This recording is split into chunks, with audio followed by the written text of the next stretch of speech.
Hello dear students. आज अपने study करने वाले हैं electric field and electric lines of force. तो ये बच्चों एक थ्योरेटिकल टॉपिक है जिसमें मतलब थ्योरी में से क्वेश्चंस आते हैं, और ये नीट और जेई के साथ साथ ट्वेल्थ के बोर्ड के बच्चों के लिए भी बहुत इंपॉर्टेंट है, इक्वली इंपॉर्टेंट है सभी के लिए। तो चलो बच्चों, टाइम को वेस्ट किए बिना स्टार्ट करते हैं आज की क्लास। देखो, फर्स्ट अपना हेडिंग है इसमें electric field and electric lines of force. Electric field and electric lines of force. तो जैसा कि बच्चों आपको पता है कि कोई भी एक चार्ज होता है, कोई भी एक ये चार्ज है, इस चार्ज के चारों ओर एक रीजन होता है जिसे हम बोलते हैं इलेक्ट्रिक फील्ड। ये वो रीजन होता है जिसमें किसी अदर चार्ज को हम लेके आए। जैसे बाहर से हम कोई चार्ज को लेके आए, अगर दोनों लाइक चार्जेज हैं तो उनमें क्या लगेगा? रिपल्शन लगेगा, इलेक्ट्रिक फोर्स लगेगा रिपल्शन का। लेकिन अगर बेटा हम इसमें माइनस का चार्ज अंदर लेके आए, अनलाइक चार्ज हो गई, तो इसके बीच क्या लगेगा? अट्रैक्शन लगेगा। तो फर्स्ट अपनी लाइन क्या बनी?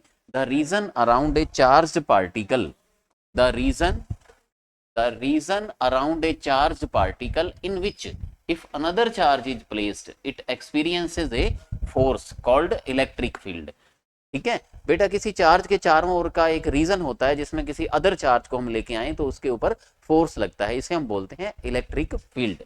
लेकिन अब प्रॉब्लम क्या हुई बच्चों कि ये फोर्स कॉन्टेक्ट लेस टाइप का है। देखो, जैसे अपने मैकेनिक्स पढ़ते थे 11th क्लास में, तो बेटा किसी चीज को खींचना, कर पुल करना, पुश करना, तो उसके लिए कांटेक्ट जरूरी था ना। या मान लो रस्सी लगी हुई थी, स्ट्रिंग, तो रस्सी लगा के हम किसी चीज को खींच रहे हैं, या हम खुद अपने हाथ से ही किसी चीज को खींच रहे हैं, या हम पुश कर रहे हैं।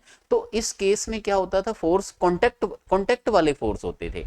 तो जब कांटेक्ट होता था तो उसको रिप्रेजेंट करना थोड़ा इजी रहता है। लेकिन कांटेक्ट लेस फोर्स होता है, उसको रिप्रेजेंट करना, पिक्टोरियल फॉर्म में दिखाना थोड़ा मुश्किल हो जाता है। तो ये बेटा कैसा फोर्स है?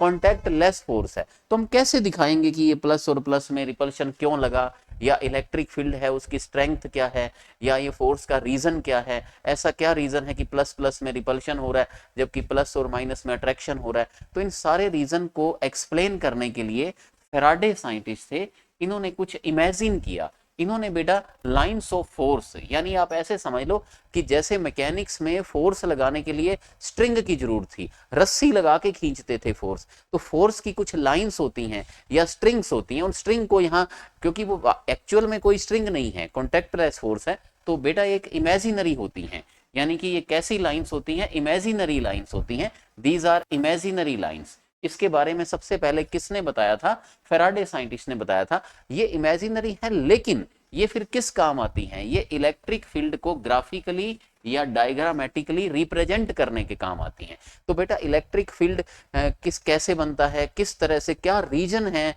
कि फोर्स लगता है, कभी रिपल्शन लगता है, कभी अट्रैक्शन लगता है, कभी ज्यादा रिपल्शन लगता है, कभी ज्यादा अट्रैक्शन लगता है, फोर्स की स्ट्रेंथ किस कौन से फैक्टर के ऊपर डिपेंड करती है? इन सारी बातों को समझाने के लिए फैराडे ने कुछ लाइंस को इमेजिनेशन किया।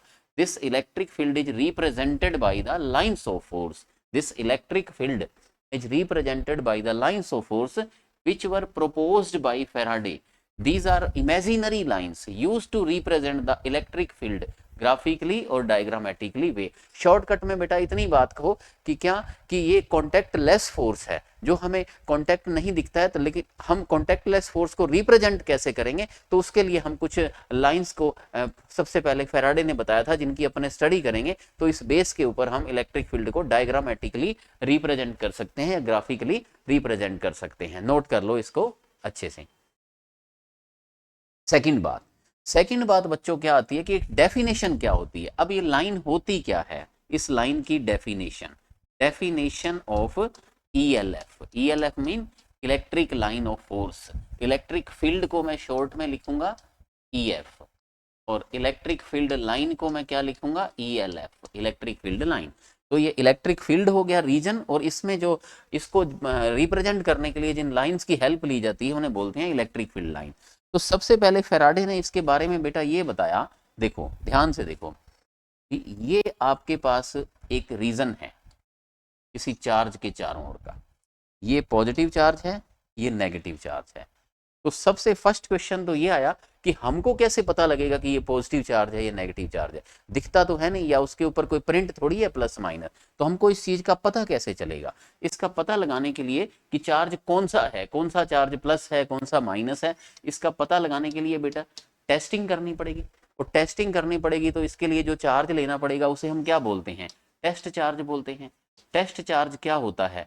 टेस्ट चार्ज होता है वेरी स्मॉल पॉजिटिव चार्ज। हम एक वेरी स्मॉल पॉजिटिव चार्ज लेते हैं। अब आप बच्चे कहेंगे कि सर वेरी स्मॉल क्यों लेते हैं, बताओ वेरी स्मॉल क्यों लेते हैं? पहले भी आपको एक क्लास में बताया हुआ है, क्योंकि अगर बेटा चार्ज जो छोटा होगा तो उसका खुद का जो रीजन होगा, खुद का इलेक्ट्रिक फील्ड होगा, क्योंकि हर चार्ज के चारों ओर इलेक्ट्रिक फील्ड है, और छोटा चार्ज है तो उसके चारों ओर छोटा सा इलेक्ट्रिक फील्ड है, तो छोटा है तो हम उसे नेग्लिजिबल मान सकते हैं। तो ये इलेक्ट्रिक फील्ड जब हम इसको इस मेन जो चार्ज है इसके पास लाएंगे, तो अगर इसका इलेक्ट्रिक फील्ड बड़ा होगा तो इसको डिस्ट्रॉय कर देगा, डिस्टॉर्टेड कर देगा, इसको ओवरलैपिंग हो जाएगी दो फील्ड की, तो फिर हम इस फील्ड को ओरिजिनल फॉर्म में स्टडी नहीं कर पाएंगे। तो हम चाहते हैं कि ये फील्ड ओरिजिनल ही बना रहे और टेस्टिंग भी हो जाए, तो इसलिए हम इसके कौन सा चार्ज लाएंगे? Very small positive charge. और जब हम इस चार्ज को पास में लाएंगे तो देखो फैराडे ने किया क्या, जो मैं आपको बता रहा हूं, उसने बेटा इस प्लस चार्ज को इस फील्ड के अंदर रख दिया।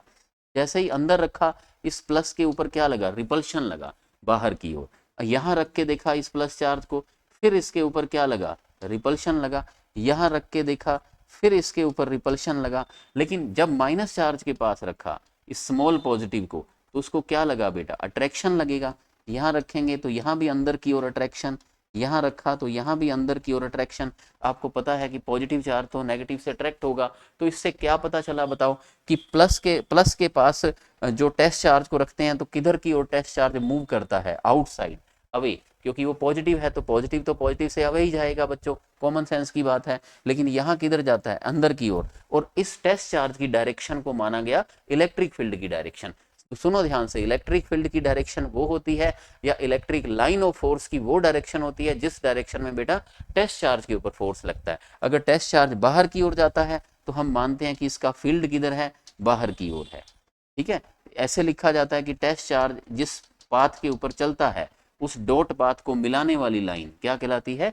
ELF कहलाती है। दोबारा सुनो, टेस्ट चार्ज जिस डॉट पाथ पर चलता है या टेस्ट चार्ज जिस डायरेक्शन में मूव करता है वो डायरेक्शन को मिलाने वाली लाइन क्या कहलाती है? Electric field line. तो प्लस से टेस्ट चार्ज बाहर जाता है तो प्लस से इलेक्ट्रिक फील्ड ऑफ लाइंस भी किधर जाएंगी? बाहर की ओर। माइनस में बच्चों इलेक्ट्रिक फील्ड ऑफ लाइन किधर होंगी? अंदर की ओर होंगी। ये तो मैंने रफ वर्क सिखाया है, अब इसको फेयर में नोट्स बना लो। देखो, according to definition of ELF, definition of electric field line,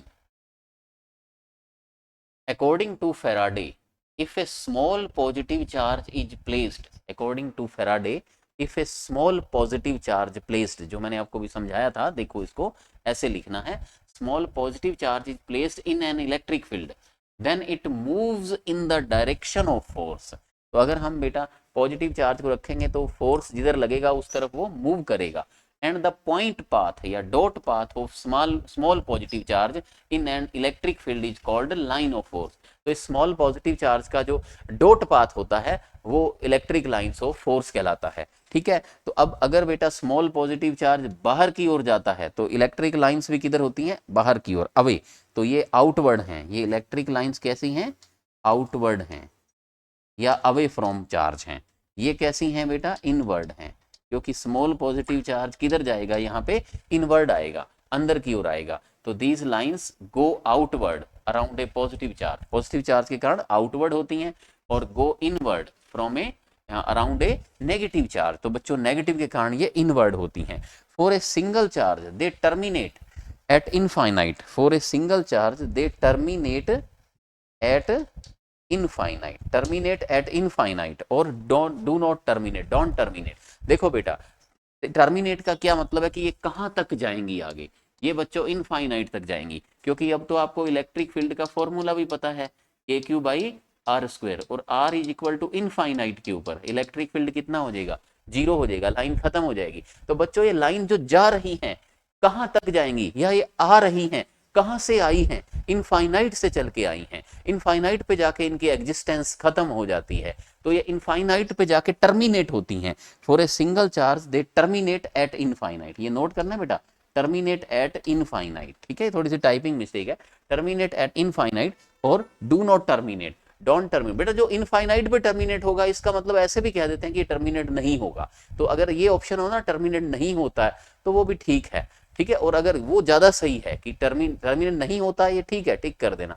पर अगर और भी अच्छा हो, दोनों बातें लिखी हो कि एक तो कभी टर्मिनेट नहीं होती, एक इनफाइनाइट पे होती है, तो इनफाइनाइट पे ये टर्मिनेट होती हैं, वो ज्यादा सही है। लेकिन अगर ये वर्ड ही नहीं हो कि इनफाइनाइट पे टर्मिनेट होती हैं, तो कह सकते हैं कि डोंट टर्मिनेट, ये टर्मिनेट नहीं होती हैं, मतलब इनफाइनाइट तक जाती हैं।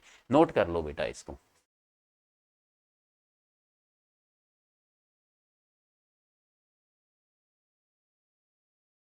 शॉर्ट में बोलो बेटा, वन लाइन के अंदर। इलेक्ट्रिक फील्ड क्या होता है, किसी भी चार्ज के चारों ओर एक फील्ड होता है जिसमें किसी अदर चार्ज को लाएं तो उसके ऊपर फोर्स लगता है, फोर्स अट्रैक्शन भी हो सकता है, रिपल्शन भी हो सकता है। इस रीजन को इस क्या बोलते हैं, इलेक्ट्रिक फील्ड बोलते हैं। और इस इलेक्ट्रिक फील्ड के अंदर जो फोर्स लगता है वो कैसा होता है, कॉन्टैक्ट लेस होता है। कॉन्टैक्ट लेस होता है तो उसको रिप्रेजेंट करने के लिए कुछ लाइंस की हेल्प ली जाती है, ये इमेजिनरी लाइंस क्या कहलाती हैं, इलेक्ट्रिक फील्ड लाइंस कहलाती हैं। और इसको सबसे पहले किसने बताया था, फेराडे ने बताया था। और उसकी डेफिनेशन क्या होती है कि अगर चार्ज की टेस्टिंग करने के लिए एक स्मॉल पॉजिटिव चार्ज को रखा जाए, टेस्ट चार्ज को, तो जिस डायरेक्शन में वो मूव करता है वो डायरेक्शन इलेक्ट्रिक फील्ड लाइन की होती है। प्लस से क्या होता है, दूर जाता है तो इलेक्ट्रिक फील्ड लाइन भी दूर जाती है। माइनस में टेस्ट चार्ज पास आता है तो इलेक्ट्रिक फील्ड लाइन भी पास आती है। तो इलेक्ट्रिक फील्ड लाइंस के जो डायरेक्शन है उसका डिटर्मिनेशन किसके बेस पे किया गया है, टेस्ट चार्ज के बेस पे किया गया है। नोट कर लो। नेक्स्ट बात बेटा, लेकिन अगर क्या होता है यहां पे, तो बेटा क्या था देखो, सिंगल पॉजिटिव और सिंगल नेगेटिव। लेकिन अगर ऐसा हो कि एक पॉजिटिव और नेगेटिव को पास पास रख दें, देखो एक प्लस का चार्ज है और एक माइनस का चार्ज है। जब ये दूर दूर पड़े थे, दूर दूर पड़े थे तो ठीक है, दूर दूर पड़े थे तो ऐसे थी, प्लस से लाइंस बाहर आ रही थी जो इनफाइनाइट पे जाके टर्मिनेट हो रही थी, माइनस पे लाइन अंदर आ रही थी जो इनफाइनाइट से आई थी। लेकिन अगर इनको पास पास लाया जाएगा तो लाइंस का शेप कुछ ऐसा होता है। देखो प्लस और माइनस को जब पास पास लाएंगे तो ये प्लस से ओरिजिनेट होके माइनस में टर्मिनेट होती हैं, यानी कि प्लस से बाहर आती हैं और माइनस के अंदर जाती हैं। तो प्लस की लाइंस जो होती हैं वो माइनस के अंदर जाती हैं, तो इनकी शेप जो होती है वो इस तरह की होती है। इसको बेटा टेस्टिंग कैसे की थी फेराडे ने, ये प्रैक्टिकली पता चली है। फेराडे ने इसके लिए प्रैक्टिकल किया था भाई, उनको कैसे पता चलेगा कि ये लाइंस की शेप ऐसी है, ये थोड़ी है कि हम क्रैम कर रहे हैं कुछ इस बात को। उन्होंने बेटा यहाँ पे एक टेस्ट चार्ज रख दिया, तो जिस डायरेक्शन में टेस्ट चार्ज मूव करता है वो डायरेक्शन इलेक्ट्रिक फील्ड लाइंस की होती है। एक्चुअल में इलेक्ट्रिक फील्ड लाइन बेटा वो होती हैं जिस डायरेक्शन में रिजल्टेंट फोर्स लगता है। क्योंकि जैसे इसका कोई पॉइंट है तो यहाँ पे क्या होगा बेटा, प्लस चार्ज, यहाँ पे मान लो टेस्टिंग वाला चार्ज हमने रखा, तो ये प्लस का चार्ज है तो प्लस पे प्लस के कारण फोर्स इधर लगेगा, लेकिन माइनस के कारण फोर्स किधर लगेगा, इस साइड में लगेगा। तो प्लस और माइनस का जो रिजल्टेंट होता है वो डायरेक्शन किसी भी पॉइंट के ऊपर एफ नेट फोर्स जो होता है, आगे बताएंगे कि ये रिजल्टेंट फोर्स की डायरेक्शन होती है। तो दो चार्ज बेटा साथ साथ रखे जाएंगे तो किसी एक पॉइंट पर जो दोनों चार्ज के कारण जो फोर्स लगेगा उसका रिजल्टेंट जो फोर्स होता है वो इलेक्ट्रिक फील्ड लाइन को रिप्रेजेंट करता है। और रिजल्टेंट क्या होता है बेटा, दो चार्ज का रिजल्टेंट एक ही होता है, ठीक है। तो इसलिए इलेक्ट्रिक फील्ड लाइन किसी पॉइंट के ऊपर एक ही होती है। एक बार फिर से सुनो, एक बार और समझो, ये प्लस है बेटा, ये माइनस है। मान लो ये लाइन बीच वाली हम देखते हैं, ये लाइन, तो नॉर्मल कॉमन सेंस की बात है बच्चों कि यहाँ पे अगर हम कोई दूसरा टेस्ट चार्ज रखेंगे पॉजिटिव, तो ये प्लस के कारण फोर्स किधर लगेगा, पुश पुश करेगा, इसको रिपेल करेगा, और ये अट्रैक्ट करेगा। तो ये लाइन बेटा क्या है, इन दोनों फोर्स का रिजल्टेंट है, ठीक है। तो इलेक्ट्रिक फील्ड लाइन किसकी डायरेक्शन होती है, रिजल्टेंट फोर्स की डायरेक्शन होती है अगर दो फोर्स एक साथ रखे हों। देखो आपने यहां भी तो बेटा यही पढ़ा था कि ये किसकी डायरेक्शन है, बताओ इलेक्ट्रिक फील्ड लाइन किसकी डायरेक्शन है, जिस डायरेक्शन में इलेक्ट्रिक फील्ड लाइन उसकी डायरेक्शन है कि जिस डायरेक्शन में point path of small positive charge, यानी कि पॉजिटिव चार्ज पर फोर्स की डायरेक्शन है। इलेक्ट्रिक लाइन ऑफ फोर्स, इसका मतलब वो फोर्स की डायरेक्शन ही होगी, लेकिन किसके ऊपर, टेस्ट चार्ज के ऊपर, मतलब स्मॉल पॉजिटिव चार्ज के ऊपर। तो ये पॉजिटिव चार्ज पर डायरेक्शन को बता रहा है, इसलिए दूर जा रहा है क्योंकि पॉजिटिव चार्ज दूर जाता है। यहाँ नेगेटिव चार्ज है तो नेगेटिव चार्ज के तो पॉजिटिव चार्ज पास आता है, इसलिए वो पास की तरफ है। लेकिन जब दो चार्ज होंगे तो फिर दोनों के कारण जो नेट फोर्स लगेगा उसके रिजल्टेंट के बेस पे ईएलएफ की डायरेक्शन बनती है। तो मैंने आपको बेटा ये बताया कि ऐसी डायरेक्शन क्यों बनाई गई है। ये रफ वर्क है, अभी इसको फेयर में नोट्स बना लेना। तो अब बच्चों क्या होता है कि ये प्लस और माइनस के बीच में हमने ये देखा कि प्लस से तो ये ओरिजिनेट होके माइनस में एंटर कर जाती हैं, देखो। But if a positive and negative charge are placed closer, ये एक प्लस चार्ज है और ये एक माइनस चार्ज है, अगर इनको हमने पास पास रख दिया, then these ELF originate from positive charge and terminate at negative charge. तो प्लस से ओरिजिनेट होकर कहाँ टर्मिनेट होती हैं, नेगेटिव चार्ज के अंदर ये टर्मिनेट होती हैं बच्चों, ठीक है। समझ आई बात, प्लस से बाहर माइनस के अंदर, बहुत नॉर्मल बात है। They never form A close loop, ये बेटा क्लोज लूप नहीं बना है। क्लोज लूप पता है किसको कहते हैं, कि प्लस से जाए माइनस में और फिर वापस भी आए, प्लस से माइनस में गई फिर माइनस से वापस प्लस में आए, उसको क्लोज लूप बोलते हैं। तो एक क्लोज लूप नहीं है बेटा, ये ओपन ही होती हैं, ओपन लूप है ये। तो they never form A close loop. तो इलेक्ट्रोस्टैटिक्स में जो ELF होती हैं वो कभी क्लोज लूप नहीं बनाती हैं, इसको क्लोज लूप आपको नहीं समझना है, क्योंकि प्लस से स्टार्ट होकर माइनस पे खत्म हो गया, ठीक है। नेक्स्ट बात, लेकिन बच्चों हमारा एक चैप्टर होगा EMI का मतलब इलेक्ट्रोमैग्नेटिक इंडक्शन, जो थोड़े दिन में हम पढ़ेंगे। वहां पे एक इंड्यूस इलेक्ट्रिक फील्ड होगा, है तो वो भी इलेक्ट्रिक फील्ड, लेकिन उसका नाम है इंड्यूस्ड इलेक्ट्रिक फील्ड, क्योंकि वो किसके इंडक्शन से बनता है, formed by variable magnetic field. Variable magnetic field ये बेटा चार्ज से नहीं बनता, वेरिएबल मैग्नेटिक फील्ड होता है, चार्ज के वेरिएबल मैग्नेटिक फील्ड से एक नया टाइप का इलेक्ट्रिक फील्ड बनता है, इसे बोलते हैं इंड्यूस इलेक्ट्रिक फील्ड। इस इंड्यूस इलेक्ट्रिक फील्ड के अंदर this induce electric field is always in the form of close loop, वो बेटा हमेशा क्लोज लूप की फॉर्म में होता है, क्लोज लूप की फॉर्म में पाया जाता है। लेकिन ये हम कहाँ पढ़ेंगे, ये हम कहाँ पढ़ेंगे, इंड्यूस्ड इलेक्ट्रिक फील्ड, इसे बोला जाता है इंड्यूस इलेक्ट्रिक फील्ड, जो हम किस चैप्टर में पढ़ेंगे, EMI के अंदर। तो यहाँ पर बेटा कंफ्यूज नहीं होना है, यहाँ पर इलेक्ट्रिक फील्ड लाइंस में कैसे बता रहा हूँ आपको कि कभी क्लोज लूप, नेवर फॉर्म ए क्लोज लूप, लेकिन वहां पे मस्ट बी क्लोज लूप, वहां ऑलवेज बी क्लोज लूप, वहां हमेशा क्लोज लूप होंगे ऐसे। लेकिन ये कैसे होंगे ये हम वहां पे ही पढ़ेंगे। लेकिन एक क्वेश्चन याद करते हैं, स्टैटिक इलेक्ट्रिक फील्ड, अपना चैप्टर तो इलेक्ट्रोस्टैटिक्स है, तो static electric field never close loop, ये कभी भी क्लोज लूप नहीं बनाते हैं। अगर क्वेश्चन में हो स्टैटिक इलेक्ट्रिक फील्ड या electric field due to static charge, तो नेवर क्लोज लूप। लेकिन अगर इंड्यूस EMF हो, इंड्यूस इलेक्ट्रिक फील्ड हो, तो ऑलवेज क्लोज लूप। लेकिन सिर्फ इलेक्ट्रिक फील्ड हो बच्चों, तो इलेक्ट्रिक फील्ड तो फिर दोनों तरह का हो सकता है, स्टैटिक भी हो सकता है, इंड्यूस भी हो सकता है। यदि ये मेंशन ही नहीं है तो हम क्या कहेंगे, मे बी ओपन और मे बी क्लोज लूप, तो दोनों टाइप के इसमें हो सकते हैं। ये क्वेश्चन को ध्यान से, एक ऑब्जेक्टिव, जैसा मैंने आपको कहा कि थ्योरेटिकल टॉपिक है, तो थ्योरी बेस्ड क्वेश्चन बहुत अच्छा क्वेश्चन है कि इलेक्ट्रिक फील्ड जो होता है वो क्लोज भी हो सकता है, ओपन भी हो सकता है। इंड्यूस वाला हमेशा क्लोज होता है और स्टैटिक वाला हमेशा ओपन होता है, नोट कर लो।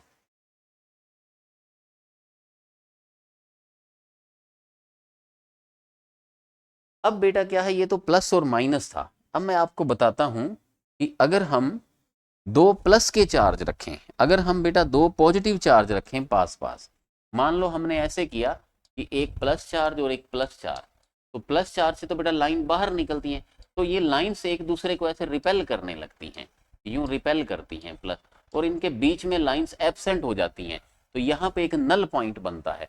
नल पॉइंट के अंदर मैंने नल पॉइंट के बारे में आपको मैंने प्रीवियस क्लास में सिखाया हुआ है कि नल पॉइंट वो होता है जो दो प्लस के बीच में, क्योंकि प्लस के कारण इंटेंसिटी क्या होती है, आउटवर्ड, प्लस से बाहर, और इस प्लस पे भी इंटेंसिटी क्या होती है, बाहर। और अगर बेटा ये चार्ज इक्वल हैं तो इनके सेंटर के ऊपर एक नल पॉइंट बनता है, जहां ई नेट कितनी हो जाती है, जीरो हो जाती है। जीरो क्यों हो जाती है बच्चों, क्योंकि दोनों इंटेंसिटी इक्वल और अपोजिट होने के कारण एक दूसरे से कैंसिल हो जाती हैं। लेकिन ये नल पॉइंट कंसेप्ट अपनी क्लास है जिसका नाम है null point concept, electric field intensity null point concept, वो क्लास आप स्टडी कर सकते हो नल पॉइंट के ऊपर। लेकिन मैं आपको यहाँ इलेक्ट्रिक लाइन ऑफ फोर्स के बारे में बता रहा था कि दो प्लस के चार्ज पास लाओ तो लाइन से एक दूसरे को रिपेल करने लगती हैं, जिससे लाइंस दूर हट जाती हैं और बीच में क्या बन जाता है, एक नल पॉइंट बन जाता है। बीच में क्या बन जाता है बच्चों, एक नल पॉइंट बन जाता है। तो इससे हमें एक रिजल्ट पता लगता है कि ये जो लाइंस है ना बेटा, सामने प्लस आ गया तो लाइन रिपेल होगी, भी ये प्लस था उसके सामने प्लस आया तो लाइन उल्टा घूमगी, लेकिन माइनस आया तो ये उसमें एंटर हो गई, माइनस आया तो उसमें गई है ना लाइन। इसका मतलब क्या हुआ, इसका मीनिंग बच्चों ये हुआ कि अगर प्लस चार्ज हो और यहाँ लाइंस आ रही हों और इनको रास्ते में प्लस चार्ज मिल जाए तो ये इससे रिपेल होती हैं, रास्ता दूर कर लेती हैं, दूर भाग जाती हैं। लेकिन वही अगर माइनस चार्ज मिल जाए, लाइन आ रही हो और उनको नेगेटिव चार्ज मिल जाए तो नेगेटिव चार्ज में ये एंटर कर जाती हैं, और कुछ लाइंस ऐसी भी होती हैं जो क्लोज आ जाती हैं, पास आ जाती हैं, और कुछ जो बिल्कुल पास होती हैं उसमें एंटर भी कर जाती हैं, और जो दूर से जा रही थी वो पास आ जाती हैं। इसका मतलब क्या होता है कि नेगेटिव चार्ज लाइंस को अट्रैक्ट करता है, लेकिन पॉजिटिव चार्ज जो होता है लाइंस को रिपेल करता है, या पॉजिटिव चार्ज से लाइन, वैसे भी देखो ना, प्लस से बाहर जा रही हैं तो प्लस से दूर जा रही है, माइनस के अंदर आ रही है, इसका मतलब प्लस का क्या काम होता है, लाइंस को रिपेल करना, और माइनस का क्या काम होता है, लाइंस को अट्रैक्ट करना। देखो इसको फेयर के अंदर देखो बेटा भी, इफ टू लाइक चार्जेज, अगर टू लाइक चार्जेज, देखो दोनों प्लस के हैं इसमें, are place near to each other, अगर दोनों को हमने पास पास रख दिया, a null point is found between them, बीच में क्या बनता है, एक नल पॉइंट बनता है। At this point electric field क्या हो जाता है, जीरो, तो यहाँ पे इलेक्ट्रिक फील्ड जीरो हो जाता है, क्योंकि लाइंस यहाँ से भाग जाती हैं, प्लस चार्ज से रिपेल होके दूर चली जाती हैं। If any charge is kept at null point then no force act on it, अगर हम इसके ऊपर कोई चार्ज रख देंगे बेटा तो उसके ऊपर कोई फोर्स नहीं लगता है। It means ELF repel from positive charge, देखो ये पॉजिटिव चार्ज आ गया तो लाइंस रिपेल हो जाएंगी, दूर भाग जाएंगी, दूर चली जाएंगी, लेकिन माइनस चार्ज आ गया तो माइनस चार्ज से क्या होती है, अट्रैक्ट फ्रॉम नेगेटिव चार्ज, ठीक है। तो ELF repel from positive charge and attract from negative charge, these are the features of ELF, note कर लो बेटा।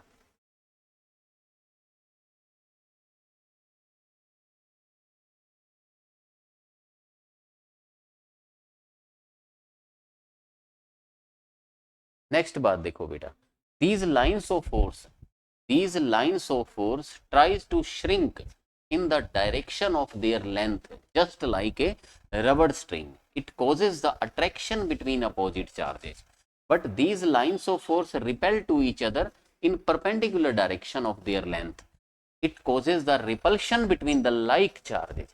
क्या मीनिंग है इस बात का, मैं आपको समझाता हूं उसी स्लाइड के अंदर। देखो बेटा, अब ये लाइंस हैं, ये लाइंस देखो, ये डायग्राम थोड़ा सा रफ हो गया है, अभी इसके ऊपर समझाया था मैंने, थोड़ा सा इसको क्लियर बना देता हूं मैं फिर से। देखो प्लस से माइनस में जा रही है बेटा लाइन, ये ऐसे हैं। अब एक जो लाइन है ना उसकी नेचर कैसी होती है, उसकी नेचर होती है बच्चों रबड़ की स्ट्रिंग की तरह, जैसे रबड़ की स्ट्रिंग होती है ना, रबड़ को खींच दो, स्ट्रेस्ड रबड़, रबड़ को खींच दिया तो वो क्या चाहेगा, उसकी टेंडेंसी क्या है, वापस छोटा होने की, सिकुड़ने की, ठीक है, श्रिंक, छोटा होना, सिकुड़ना, अंदर आने की टेंडेंसी। तो ऐसे ही ये लाइंस जो हैं ये खींची हुई रबड़ की तरह है, और खींची हुई रबड़ कहाँ आना चाहेगी, अंदर, इसीलिए प्लस और माइनस में क्या होता है, अट्रैक्शन होता है। तो अब आपको समझ में आया प्लस और माइनस में अट्रैक्शन का कारण कि ये लाइंस जो होती हैं ये एक स्ट्रेच्ड रबड़ की तरह बिहेव करती हैं, जो श्रिंक होना चाहता है, छोटा होना चाहता है, सिकुड़ना चाहता है। लेकिन बेटा ये अपनी परपेंडिकुलर डायरेक्शन में, ये लाइन के परपेंडिकुलर डायरेक्शन है, वो एक दूसरे को, एक जो लाइन है ना वो तो सिकुड़ना चाहती है रबड़ की तरह, लेकिन वो अपने परपेंडिकुलर जो दूसरी लाइन है उसको रिपेल करती है, तो इनमें रिपेल्शन, इसीलिए ये फूल गई हैं, ऐसे दूर दूर हो गई हैं। और यहाँ भी देखो, यहाँ तो बेटा परपेंडिकुलर डायरेक्शन है, तो ये लाइन के परपेंडिकुलर डायरेक्शन में क्या होती है, रिपेल करती हैं। देखो इससे आपको समझ आएगी बात, पढ़ो ध्यान से। These lines of force try to shrink in the direction of their length, ठीक है, अपनी लेंथ की डायरेक्शन में रिड्यूस होना चाहती हैं, लेंथ को छोटा करना चाहती हैं, लेंथ की डायरेक्शन में, ठीक है, जस्ट लाइक ए रबड़ स्ट्रिंग। रबड़ स्ट्रिंग बहुत अच्छा एग्जांपल है। It causes the attraction between opposite charges, इसी कारण अपोजिट चार्जेज मतलब प्लस माइनस में अट्रैक्शन होता है। लेकिन these lines of force repel each other in perpendicular direction, perpendicular direction में बेटा उनमें रिपल्शन होता है, इसीलिए प्लस और प्लस में रिपल्शन का रीजन बनती है। तो ये लाइन परपेंडिकुलर डायरेक्शन में एक दूसरे को रिपेल करती हैं, इसीलिए लाइक चार्जेज में क्या होता है, रिपल्शन होता है।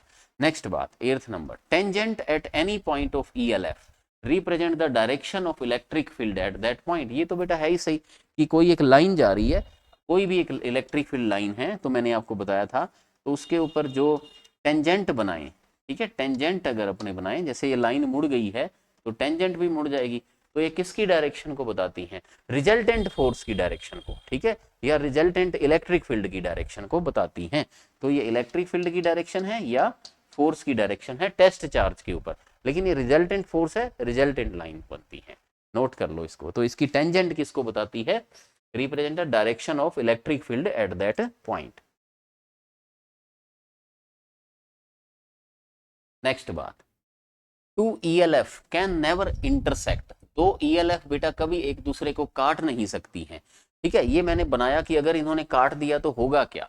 मान लो एक इलेक्ट्रिक फील्ड लाइन आई इधर से और एक इधर से, तो जो बेटा कट पॉइंट होगा वहां पर रिजल्टेंट फोर्स की दो डायरेक्शन बन जाएंगी। लेकिन ऐसा कभी नहीं हो सकता, रिजल्टेंट तो बेटा होता ही एक ही है, दो फोर्स का एक ही रिजल्टेंट होता है। तो ऐसा नहीं हो सकता कि एक पॉइंट के ऊपर दो रिजल्टेंट फोर्स लग रहे हो। पढ़ो, two ELF can never intersect to each other, कभी एक दूसरे को इंटरसेक्ट नहीं कर सकती हैं, because if it does it mean that at the crossing point the force will be acting in two direction. मतलब अगर इन्होंने ऐसा किया, काट दिया, तो वहां पर इसका मतलब वहां एक पॉइंट के ऊपर दो जगह पे रिजल्टेंट फोर्स लग रहा है, ऐसा तो कभी बेटा पॉसिबल ही नहीं है। ठीक है, which is not possible, note कर लीजिए इसको। ये बेटा उनके फीचर्स हैं, इनकी प्रॉपर्टीज हैं इलेक्ट्रिक लाइंस ऑफ फोर्स की। अब इसके ऊपर छोटे छोटे जो न्यूमेरिकल्स आए हैं वो भी देखो। Number of field lines, number of field lines around a charge proportional to magnitude of that charge, ये बेटा हाईलाइट कर लो। ठीक है, ये क्वेश्चन आया हुआ है नीट में, देखो क्या है, बहुत सिंपल क्वेश्चन है। नंबर ऑफ इलेक्ट्रिक लाइन अगर ज्यादा होंगी, देखो यही बात मैंने आपको कहा था कि ELF बेटा डायग्रामेटिकली रिप्रेजेंटेशन है। तो किसी चार्ज के चारों तरफ अगर ELF ज्यादा होंगी, जैसे इसमें तो कम दिख रही हैं, 4 ही ELF दिख रही हैं, इसमें 8 दिख रही हैं, तो number of field line around a charge, किसी चार्ज के चारों तरफ जो फील्ड लाइन की नंबर है proportional to magnitude of that charge. यानी कि क्या समझे बात भी, अगर नंबर ऑफ फील्ड लाइन ज्यादा होंगी तो उस चार्ज का मैग्नीट्यूड भी क्या होगा, प्रोपोर्शनल होगा, ज्यादा होगा। तो यहाँ पे देखो, इसको देख के बताना है, ये एक न्यूमेरिकल है छोटा सा theory base, nature of charge बताओ। तो इससे बेटा ELF बाहर आ रही है, तो इसका मतलब नेचर Q1 की नेचर क्या हो जाएगी, पॉजिटिव। ये क्या कह रहा है, देखो इसमें ELF अंदर आ रही है, अंदर आ रही है तो Q2 कैसा हो जाएगा, नेगेटिव। नेचर तो देख के ही पता लग गई है। नेक्स्ट बात, इनका मैग्नीट्यूड का रेशियो बताओ, क्या बताओ, Q1 का मैग्नीट्यूड डिवाइड बाई Q2 का मैग्नीट्यूड। तो मैग्नीट्यूड बेटा किसके प्रोपोर्शनल है, नंबर ऑफ फील्ड लाइन के, तो इनका रेशियो भी नंबर ऑफ फील्ड लाइन का ही तो रेशियो होगा। नंबर ऑफ फील्ड लाइन इसमें कितनी है, 4, इसमें कितनी है 1 2 3 4 5 6 7 8, तो 4/8 कितना आ जाएगा, देखो 1/2। तो ये मैग्नीट्यूड का रेशियो है। और ज्यादा अच्छा पूछे कि Q1/Q2 कितना होगा, मान लो मैग्नीट्यूड का नहीं, उनकी साइन का भी पूछता हो, तो ये बेटा 4 हो जाएगा, लेकिन ये तो नेगेटिव है -8, तो ज्यादा सही आंसर क्या हो जाएगा, -12। ये भी सही है, कई बार मैग्नीट्यूड ही पूछते हैं, तो 1/2, क्योंकि जब आया था क्वेश्चन उन्होंने मैग्नीट्यूड ही पूछा था, तो उसका आंसर 1/2 था। लेकिन अगर दो ऑप्शन हो तो माइनस वाला ज्यादा सही होगा ना, क्योंकि Q2 क्या हो जाएगा, नेगेटिव है एक चार्ज, तो रेशियो क्या आ जाएगा 4/-8, मतलब -8 हो जाएगा। ये फर्स्ट न्यूमेरिकल है थ्योरी बेस, सिंपल सा है, नोट कर लो इसको, बस ध्यान रखनी है बात को। नेक्स्ट बात बेटा, अगला point, electric field intensity E inversely proportional to separation between the lines. इसका मीनिंग देखो बेटा, अगर लाइंस में सेपरेशन ज्यादा है, मान लो देखो एक तो इलेक्ट्रिक फील्ड ऐसा है जो डेंस है, बिल्कुल इसकी डेंसिटी ज्यादा है, एक इलेक्ट्रिक फील्ड ऐसा है जिसमें लाइंस क्या हैं, दूर दूर हैं, जिसमें लाइंस क्या है, दूर दूर हैं।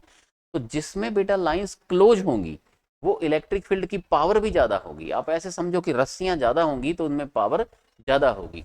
तो इलेक्ट्रिक फील्ड इंटेंसिटी या उसकी जो स्ट्रेंथ है वो इनवर्सली प्रोपोर्शनल टू है सेपरेशन बिटवीन लाइन, मतलब लाइंस का सेपरेशन है वो अगर ज्यादा होगा तो वहां फील्ड कम हो जाएगा, होगा भी ना बेटा, लाइंस दूर दूर हो जाएंगी, रस्सियां कम रह जाएंगी, तो फोर्स भी उनका क्या रह जाएगा, कम रह जाएगा। तो देखो यहां से देखो एक डायग्राम बना हुआ है, ये एक A पॉइंट है, यहाँ पे ये बेटा पॉइंट है A, और ये पॉइंट कौन सा है, B। तो अब यहाँ तो लाइंस क्लोज हैं और यहाँ लाइंस दूर दूर हो गई। ये कॉमन क्वेश्चन है बेटा, सभी स्टडी मटेरियल में मिलते हैं। तो जहां लाइंस दूर हो गई हैं, सेपरेशन ज्यादा हो गया है, वहां इंटेंसिटी बेटा क्या इनवर्सली है ना, तो वहां इंटेंसिटी क्या हो जाएगी, कम हो जाएगी। तो B की इंटेंसिटी क्या होगी, कम होगी, A की इंटेंसिटी ज्यादा होगी। फर्स्ट आंसर हो जाएगा बेटा, A की इंटेंसिटी ज्यादा होगी, समझ गए, क्योंकि A पे लाइंस क्लोज हैं, लाइंस क्लोज हैं तो उनमें सेपरेशन कम है, सेपरेशन कम है तो वहां इंटेंसिटी ज्यादा होगी। एक और क्वेश्चन देखो, ये सभी स्टडी मटेरियल वगैरह पे मिल जाते हैं, कॉमन क्वेश्चन है, क्योंकि ये इजी सा टॉपिक है वैसे, है ना, लेकिन इसमें बेटा क्वेश्चन आते हैं एक बार करने बहुत जरूरी है, सारी बातें सारे पॉइंट पता होने चाहिए, हर पॉइंट। ये देखो फिर ऐसा डायग्राम आ गया है ना बेटा, तो A B और C आ गया। अब देखो यहाँ जो गैप है वो कम है, यहाँ गैप बढ़ गया, यहाँ फिर कम हो गया, तो ए और सी तो बेटा इक्वल ही होगा, ए और सी तो इक्वल ही होगा, है ना। और बी कम होगा क्योंकि बी पर लाइंस का सेपरेशन ज्यादा है, सेपरेशन ज्यादा है तो ई क्या हो जाएगा, कम, तो इंटेंसिटी क्या हो जाएगी, कम हो जाएगी, या वहां फोर्स भी क्या होगा, कम लगेगा, क्योंकि फोर्स बच्चों यही तो होता है, फोर्स होता है क्यू इंटू ई, जहाँ इंटेंसिटी कम, कोई क्यू कोई चार्ज है भी, इस फील्ड के अंदर हमने कोई चार्ज रख दिया, जैसे बी पॉइंट है, यहाँ पे कोई चार्ज रख दिया, फिर यहाँ पे कोई चार्ज रख दिया सी के ऊपर, तो सी के ऊपर बेटा क्या है, इंटेंसिटी ज्यादा है, ठीक है, सेपरेशन कम है, रस्सियां ज्यादा हैं, तो वहां फोर्स भी ज्यादा लगेगा। तो इस तरह से लाइंस ऑफ फोर्स क्या रिप्रेजेंट कर रही हैं, इलेक्ट्रिक फील्ड की स्ट्रेंथ को बता रही है ना बेटा, इलेक्ट्रिक फील्ड कहाँ पावरफुल होगा, कहाँ उसकी स्ट्रेंथ ज्यादा है, कहाँ उसकी स्ट्रेंथ कम है, नोट कर लो दोनों क्वेश्चन को।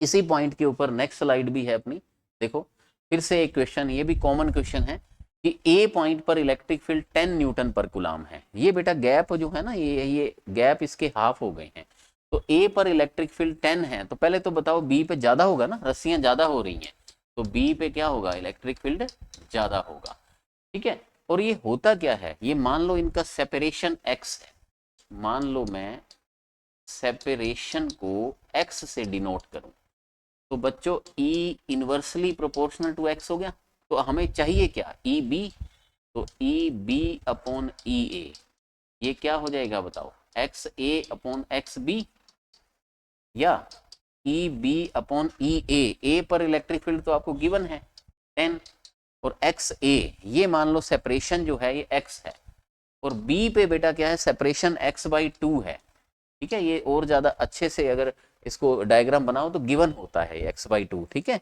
तो ये कितना हो जाएगा, एक्स से एक्स कट गया बेटा, तो ई बी की वैल्यू कितनी आ जाएगी, 20 वैल्यू आ जाएगी बेटा न्यूटन पर कूलाम, ठीक है, न्यूटन पर कूलाम, सॉरी न्यूटन पर कूलाम। ई बच्चों क्या होता है, एफ बाई क्यू, क्योंकि एफ क्या होता है, क्यू ई, तो ई की यूनिट बच्चों पहले पढ़ाया हुआ है सभी, न्यूटन पर कूलाम, सभी क्लासेज को रिवाइज करो अच्छे से, ठीक है, ध्यान रखो सभी क्लासेज को, सभी के अच्छे नोट्स बने होने चाहिए, न्यूटन पर कूलाम, 20 न्यूटन पर कूलाम हो जाएगा, सिंपल क्वेश्चन है। नेक्स्ट करें, चलो आगे बढ़ो, देखो इसको, ये भी बेटा एक प्रीवियस नीट में आया हुआ क्वेश्चन है, बहुत सिंपल है, इसमें क्या है, देखो दो चार्ज दिख रहे हैं, लेकिन यहाँ पे आपको लाइंस दूर दूर दिख रही हैं, मतलब सेपरेशन आपको ज्यादा दिख रहा है, इसमें लाइंस की डेंसिटी क्या है, इसमें सेपरेशन ज्यादा है, इसमें सेपरेशन कम है, दूसरे वे में बोलिए, मैं थोड़ा वे चेंज करता हूँ, यहाँ लाइंस डेंस है, डेंसिटी ज्यादा है, रस्सियां ज्यादा है, तो इसका फोर्स भी ज्यादा होगा, फोर्स ज्यादा तभी होगा, इंटेंसिटी ज्यादा होगी जब ये चार्ज भी तो पावरफुल होगा, इसका मतलब Q2 क्या होगा यहाँ बेटा, बड़ा होगा, Q2 का मैग्नीट्यूड क्या होगा, ज्यादा होगा, तो जिस चार्ज के पास नंबर ऑफ लाइंस ज्यादा हैं, ठीक है, या ऐसे बोलो जिसके पास सेपरेशन कम है, लाइंस में सेपरेशन कम है, उसकी इलेक्ट्रिक फील्ड इंटेंसिटी ज्यादा होगी, तो वो फोर्स ज्यादा लगा सकता है, और फोर्स ज्यादा लगा सकता है इसका मतलब वो चार्ज कैसा होगा, मैग्नीट्यूड में हाई होगा। नेचर का पूछा जाए तो इसमें लाइन अंदर जा रही है, तो Q2 की नेचर कैसी होगी, नेगेटिव, और इसकी नेचर कैसी होगी, पॉजिटिव, क्योंकि इससे लाइंस बाहर आ रही हैं, लेकिन ये नेगेटिव में मैग्नीट्यूड इसका ज्यादा होगा क्योंकि लाइंस इसमें क्लोज हैं, वेरी सिंपल। नेक्स्ट बात, नेक्स्ट है बच्चों uniform and non uniform electric field. Uniform electric field बेटा बस एक ही होता है, बाकी सब नॉन यूनिफॉर्म है, कैसे, if ELF are parallel and are at equidistance, अगर बेटा इलेक्ट्रिक लाइंस पैरेलल हो और इक्वल डिस्टेंस पे हो, पैरेलल का मतलब क्या हुआ कि एक ही डायरेक्शन में हो, तो इनकी डायरेक्शन सेम हो गई, और इक्वल डिस्टेंस पर हो मतलब सेपरेशन भी इक्वल रहे, तो इसका मतलब इनका मैग्नीट्यूड भी क्या हो गया, इक्वल हो गया, क्योंकि सेपरेशन के इनवर्सली प्रोपोर्शनल, सेपरेशन कम है तो मैग्नीट्यूड ज्यादा होता है, सेपरेशन ज्यादा है तो मैग्नीट्यूड ई का कम होता है, और सेपरेशन सेम रहेगा तो मैग्नीट्यूड भी सेम रहेगा, तो ये बेटा यूनिफॉर्म है। यूनिफॉर्म का मतलब जो मैग्नीट्यूड और डायरेक्शन दोनों में सेम है, बाकी सब if ELF are parallel and at are equidistance, ये है ना बेटा पैरेलल और equidistance, then electric field will be uniform, otherwise it will be non uniform। ये बेटा नॉन यूनिफॉर्म है, लेकिन ये डायरेक्शन में तो ये यूनिफॉर्म ही है, फिर इसको नॉन यूनिफॉर्म कैसे कह दिया, किसी भी एक प्रॉपर्टी के डिफरेंट होने से वो डिफरेंट तो हो ही गया ना, वो एक भी उसमें फीचर अलग है, तो ये किस में अलग है, ये मैग्नीट्यूड में अलग है, सेपरेशन इसमें कहीं कम है कहीं ज्यादा है, तो इसका मतलब सेपरेशन वेरिएबल है, तो इसका मतलब इलेक्ट्रिक फील्ड भी वेरिएबल है या नॉन यूनिफॉर्म है। Separation non uniform, then electric field non uniform, या उसका magnitude non uniform. Direction same है लेकिन मैग्नीट्यूड में नॉन यूनिफॉर्म है। ये बेटा क्या है, ये क्या है, मैग्नीट्यूड के अंदर तो ये सेम ही है लेकिन इनमें डायरेक्शन बदल रही है। देखो डायरेक्शन चेंज हो रही है, कर्वेचर ले रही है, ये स्ट्रेट लाइन नहीं है, कर्व लाइन बन गई। इसका मतलब क्या हुआ, ये भी क्या हो गया, नॉन यूनिफॉर्म। ये क्या है बेटा बताओ, ये डायरेक्शन और मैग्नीट्यूड दोनों में नॉन यूनिफॉर्म। नोट कर देते हैं यहाँ पे, नॉन यूनिफॉर्म। नॉन यूनिफॉर्म किसमें है, इन मैग्नीट्यूड। ये मैग्नीट्यूड में नॉन यूनिफॉर्म है, और ये नॉन यूनिफॉर्म इन डायरेक्शन, ठीक है। और ये नॉन यूनिफॉर्म इन बोथ, आगे लिख लेना, मैग्नीट्यूड एंड डायरेक्शन दोनों में। और ये क्या है, यूनिफॉर्म किसमें, बोथ, दोनों में यूनिफॉर्म, मैग्नीट्यूड में भी और डायरेक्शन में भी। नोट कर लो, ये था नॉन यूनिफॉर्म और यूनिफॉर्म इलेक्ट्रिक फील्ड। नेक्स्ट, एक बेटा ये एग्जांपल दिया गया है यूनिफॉर्म का, आपको यूनिफॉर्म तो दिख ही रहा है, पैरेलल है लाइंस और इक्वल डिस्टेंस पे है। The electric field between two parallel opposite charge plate, ये चार्ज है, इसके ऊपर प्लस, इसके ऊपर है minus, then this is the main example of uniform electric field. ये यूनिफॉर्म इलेक्ट्रिक फील्ड का सबसे अच्छा एग्जांपल है जो आगे न्यूमेरिकल्स में यूज होगा, कि अगर एक प्लस की प्लेट और माइनस की प्लेट को साथ साथ पैरेलल रख दिया जाए तो लाइंस बेटा प्लस से आती हैं और इक्वल डिस्टेंस के ऊपर पाई जाती हैं और पैरेलल होती हैं, और मैग्नीट्यूड भी इनका सेम है, डायरेक्शन भी सेम है। तो ये यूनिफॉर्म इलेक्ट्रिक फील्ड है टू अपोजिट प्लेट्स जो पैरेलल हैं उनके बीच में। और लाइंस की इलेक्ट्रिक फील्ड की डायरेक्शन कैसे, प्लेट तो पैरेलल हैं पर इलेक्ट्रिक फील्ड की डायरेक्शन प्लेट्स के परपेंडिकुलर है, प्लस से माइनस होती हैं। तो ये डायग्राम आप माइंड में ध्यान रखेगा, इसमें से भी क्वेश्चन आते हैं। ये इलेक्ट्रिक फील्ड लाइंस का यूनिफॉर्म वाला एग्जाम्पल है। नेक्स्ट बात, इंपॉर्टेंट पॉइंट है बेटा, इसके ऊपर भी क्वेश्चन आता है। देखो, इफ ए कंडक्टर या non conductor is placed between the path of ELF, अगर बेटा ईएलएफ के रास्ते में कोई कंडक्टर या नॉन कंडक्टर रख दिया जाए, then in case of conductor ELF can not enter inside. बेटा अगर कंडक्टर रख दिया जाए, जैसे ये इसमें ईएलएफ बन रही थी, ये यूनिफॉर्म इलेक्ट्रिक फील्ड का एग्जांपल अभी आपको मैंने दिया, एक प्लस की प्लेट जिसपे प्लस क्यू चार्ज है, इस पे माइनस क्यू चार्ज है, लाइंस पैरेलल हैं, ये कैसा इलेक्ट्रिक फील्ड है, यूनिफॉर्म इलेक्ट्रिक फील्ड है, जिसका अभी मैंने आपको एग्जांपल बताया है, वही है ये। अच्छा अब ये देखो, अगर इसमें बेटा मेटल स्लैब रख दी जाए तो ये लाइंस कैसी बनेंगी, ये पॉजिटिव चार्ज था और ये कैसा चार्ज था, नेगेटिव चार्ज था, चार्ज बना दीजिए। अब देखो इस यहां पर कौन सी प्लेट रखी हुई है, इंसुलेटर।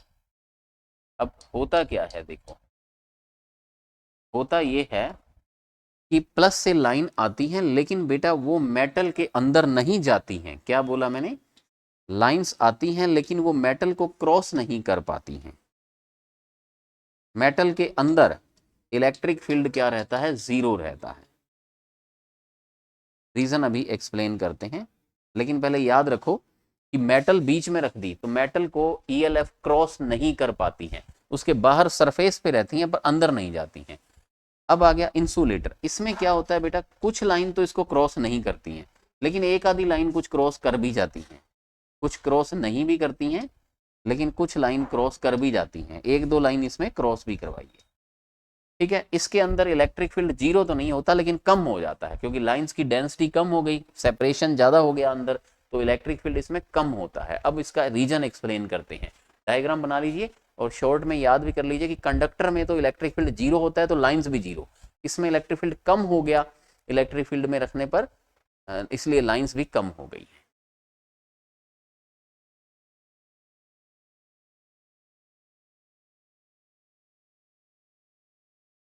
ठीक है, ELF electric line of force can not enter inside the conductor, conductor में ये एंटर नहीं कर सकती हैं। While in case of insulator they can enter partially, इसमें बेटा पार्शियली ये एंटर करती हैं। अब मैं आपको इसको एक्सप्लेन करता हूं, इसको एक्सप्लेन करने के लिए एक छोटी सी बात है प्रीवियस क्लास की, इंडक्शन। देखो आपको बच्चों मैंने ये बताया था कि अगर कोई प्लस की प्लेट है और ये माइनस की प्लेट है और इसके बीच में अपने मेटल को रख दिया, कंडक्टर को रख दिया, तो क्या होता है इसमें बेटा, इंडक्शन होता है। अब इंडक्शन क्या होता है, प्लस किसको अट्रैक्ट करेगा, इलेक्ट्रॉन को।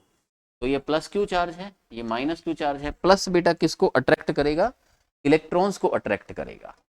तो प्लस के सामने कौन सा चार्ज आ जाता है, यहाँ पे माइनस चार्ज आ जाता है, और उस माइनस के सामने क्या आ जाएगा, डेफिशिएंसी हो जाएगी इलेक्ट्रॉन की, तो प्लस चार्ज आ जाएगा। ठीक है, क्या किया बेटा मैंने, अंदर एक स्लैब रख दी। अब हुआ क्या, कोई भी स्लैब रख दी, मेटल, इन दोनों में से कोई भी, मेटल रख दो या इंसुलेटर रख दो। इंसुलेटर को बेटा डाई इलेक्ट्रिक भी बोलते हैं, इसको डाई इलेक्ट्रिक भी बोलते हैं, क्या एक ही बात है, या नॉन कंडक्टर भी बोलते हैं। देखो अब ये मेन इलेक्ट्रिक फील्ड किधर था, ये इलेक्ट्रिक फील्ड जो मेन वाला था ये प्लस से माइनस जा रहा था। ठीक है, अब एक नया इलेक्ट्रिक फील्ड जो मैंने अभी रेड कलर में बनाया, ये इसके अंदर जनरेट हो गया, मान लो उसकी वैल्यू है ई डैश, और ये माइनस का जो चार्ज बना है माइनस क्यू डैश, और ये क्या हो गया, प्लस क्यू डैश। और इस चार्ज के कारण जो अंदर जो प्लस से माइनस इलेक्ट्रिक फील्ड बना वो एक अलग इलेक्ट्रिक फील्ड बन गया। तो डेफिनेटली ये जो ई डैश है वो उस ई के क्या है, अपोजिट है। अपोजिट है तो नेट इलेक्ट्रिक फील्ड कितना हो जाएगा, कम हो जाएगा। नेट इलेक्ट्रिक फील्ड क्या हो जाएगा, ई माइनस ई डैश। ठीक है, ये तो पक्का हो गया कि इलेक्ट्रिक फील्ड कम तो होगा, यानी ये बात तो समझ आ गई कि इलेक्ट्रिक फील्ड कम होना चाहिए, लेकिन इसमें बिल्कुल ही कम, जीरो हो गया, और इसमें जीरो नहीं हुआ, थोड़ा कम हुआ है। अब बताओ कम क्यों हुआ, क्योंकि जब कोई स्लैब अंदर डालते हैं तो उसमें बेटा इंडक्शन होता है, प्लस के सामने, प्लस का काम ही क्या है, इलेक्ट्रॉन को खींचना, तो प्लस के सामने माइनस चार्ज आ गया, माइनस के सामने प्लस आ गया, तो उस जो भी मटेरियल अपने अंदर जो इंसर्ट किया था, अंदर रखा था, उसमें बच्चों क्या हुआ, अपोजिट डायरेक्शन में एक पोलैरिटी इंड्यूस हो गई है। इसके कारण एक अपोजिट डायरेक्शन में इलेक्ट्रिक फील्ड डेवलप हो गया है, जो मेन इलेक्ट्रिक फील्ड को क्या कर देता है, कम कर देता है। इससे नेट इलेक्ट्रिक फील्ड क्या हो जाता है, रिड्यूस हो जाता है। और मैंने बेटा इस इंड्यूस चार्ज का फॉर्मूला आपको बताया था, Q dash is equal to Q 1 minus 1 upon epsilon R. ये फॉर्मूला बेटा यहाँ नहीं बता रहा हूँ, मैं प्रीवियस क्लास से उठा के लाया हूँ, क्लास का नाम है मेथड ऑफ चार्जिंग इंडक्शन। ठीक है, देखो अब एप्सिलॉन आर बेटा क्या होती है, मेटल के केस में, मेटल के केस में एप्सिलॉन आर क्या होती है, इनफाइनाइट होती है।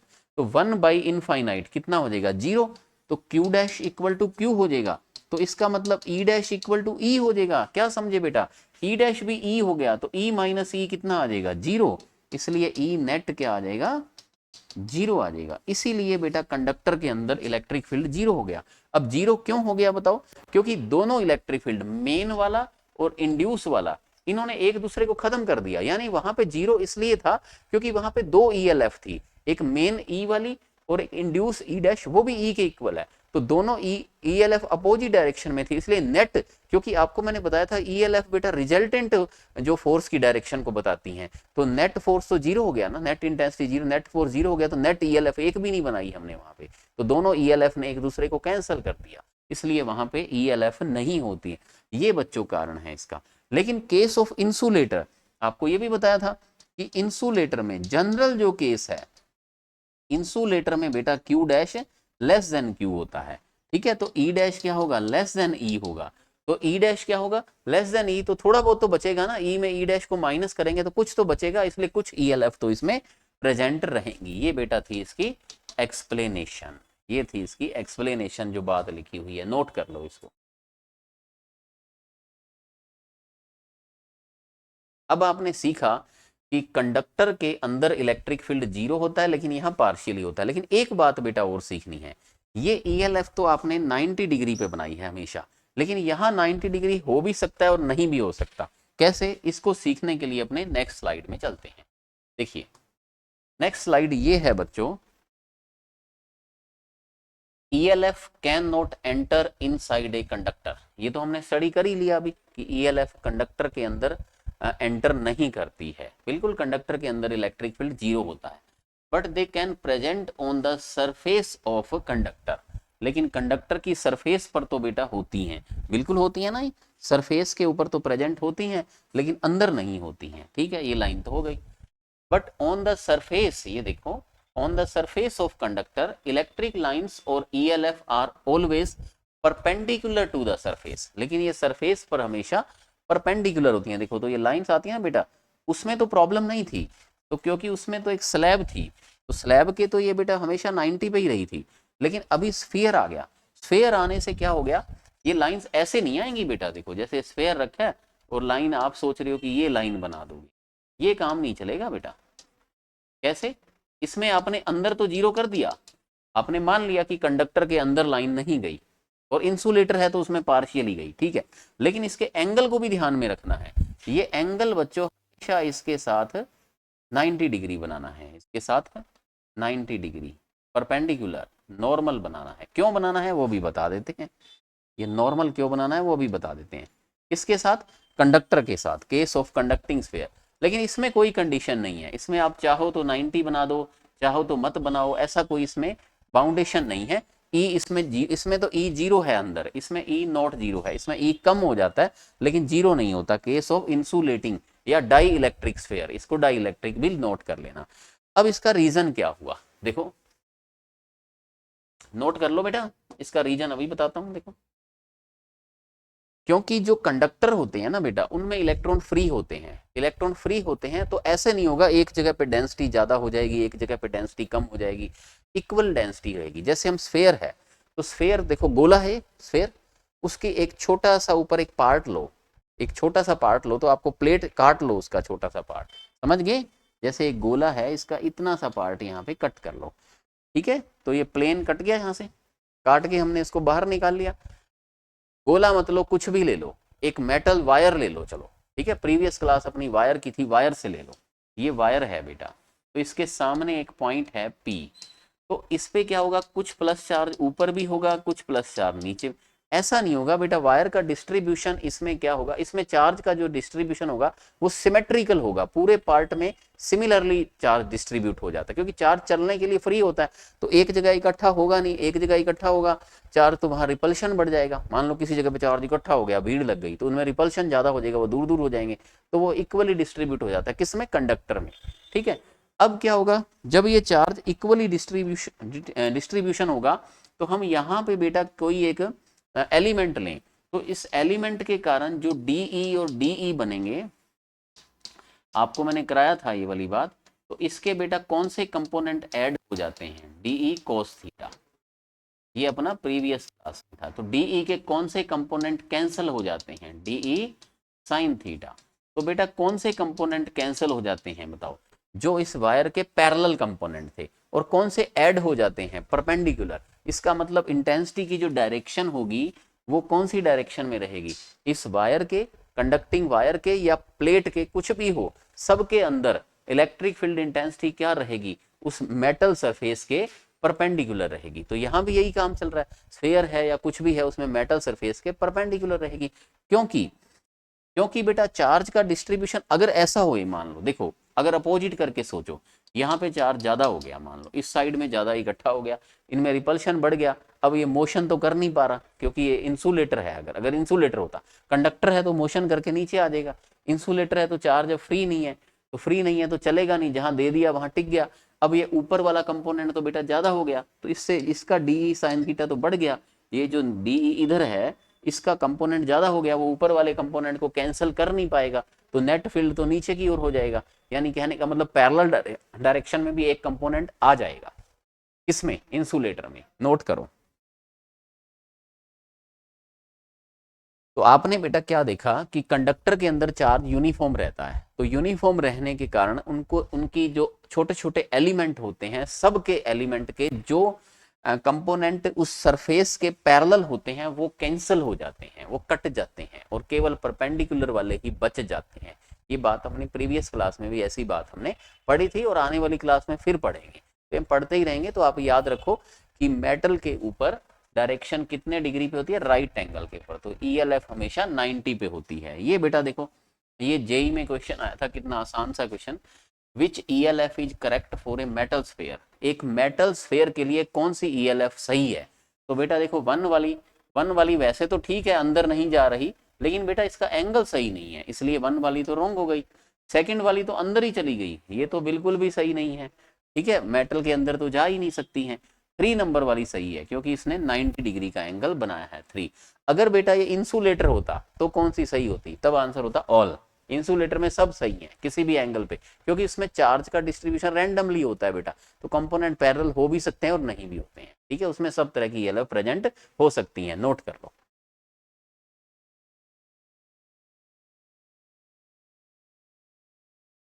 नेक्स्ट बात, इलेक्ट्रोस्टैटिक शील्डिंग।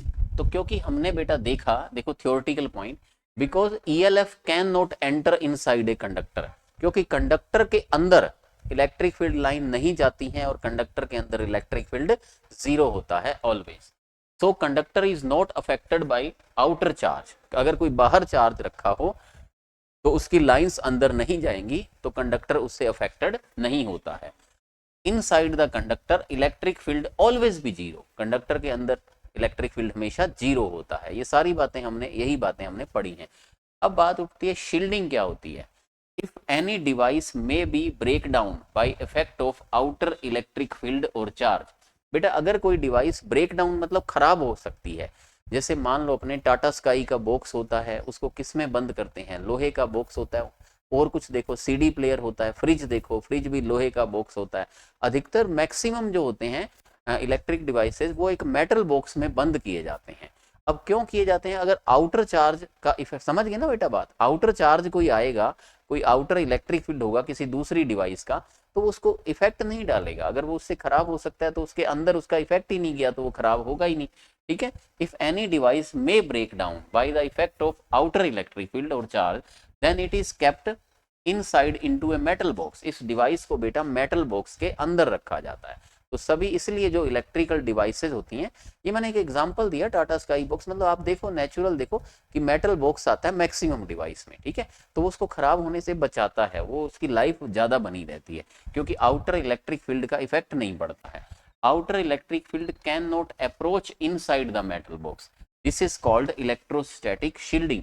तो अगर बेटा किसी को आउटर चार्ज के इफेक्ट से बचाना हो तो उसको शील्डिंग के लिए, उसको मतलब उसकी शील्डिंग करानी हो, ठीक है, कोटिंग करनी हो बचने के लिए, तो उसको कहाँ रखा जाएगा, मेटल बॉक्स के अंदर, मेटल स्फीयर विद कैविटी। तो इस कैविटी के अंदर ई नेट जीरो रहता है, या बॉक्स के अंदर ई नेट जीरो रहता है। इस प्रोसेस को बेटा बोला जाता है इलेक्ट्रोस्टैटिक शील्डिंग बोला जाता है। नेक्स्ट बात, ये बेटा जेई का क्वेश्चन है, ठीक है, ये जेई मेंस में आया हुआ क्वेश्चन है 2015 के अंदर, 2015 का ये क्वेश्चन है, देखो।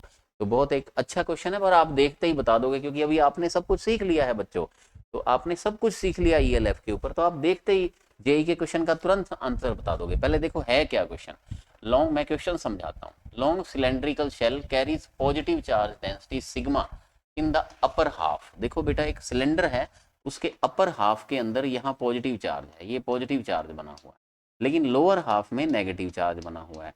ऊपर वाली डेंसिटी प्लस सिग्मा है, नीचे वाली डेंसिटी माइनस सिग्मा है। ऊपर वाली डेंसिटी प्लस सिग्मा है, नीचे वाली डेंसिटी माइनस सिग्मा, आधे में प्लस है आधे में माइनस है, ठीक है।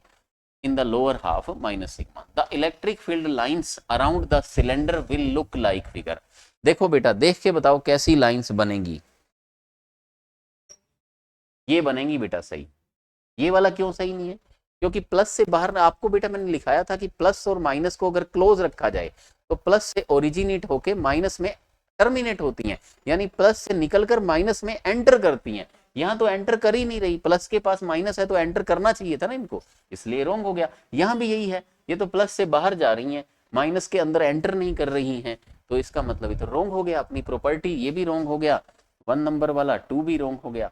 ये देखो बेटा, ये प्लस से माइनस में एंटर तो कर रही हैं, लेकिन इसमें एक शार्प पॉइंट है यहाँ पे, ये एकदम से मुड़ गई, ये बेटा पॉसिबल नहीं है, क्योंकि शार्प पॉइंट के ऊपर तो फिर 2 टेंजेंट बन जाएंगी, एक इस साइड में, और लाइन पहले ऐसे आ रही थी एकदम से ऐसे मुड़ गई, तो एक तो वही बात होगी, ये तो एक तरह से कट पॉइंट लाइक बन गया।